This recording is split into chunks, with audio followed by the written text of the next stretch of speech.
దర్శకుడు బి గోపాల్ దర్శకత్వం వహించిన తొలి చిత్రం ప్రతిధ్వని. అర్జున్, రజనీ జంటగా నటించిన ఈ చిత్రంలో బలగం పొట్టి సీతయ్య పాత్ర పోషించారు పరుచూరి గోపాలకృష్ణ.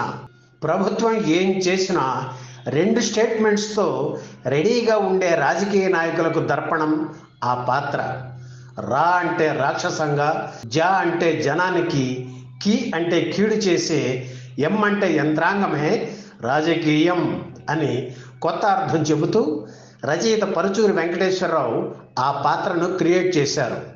ఆ సమయంలో ఎన్టీఆర్ ముఖ్యమంత్రిగా ఉన్నారు. సినిమాలో పొట్టి సీతయ్య పాల్గొనే కొన్ని సన్నివేశాలు ప్రభుత్వాన్ని విమర్శించే విధంగా ఉన్నాయి. అందుకే ఎన్టీఆర్ దగ్గరికి వెళ్ళి ఆయనకు సీతయ్య పాత్ర గురించి వివరించి ఆయన అనుమతి తీసుకున్న తర్వాతే ఆ పాత్ర పోషించారు పరుచూరి గోపాలకృష్ణ.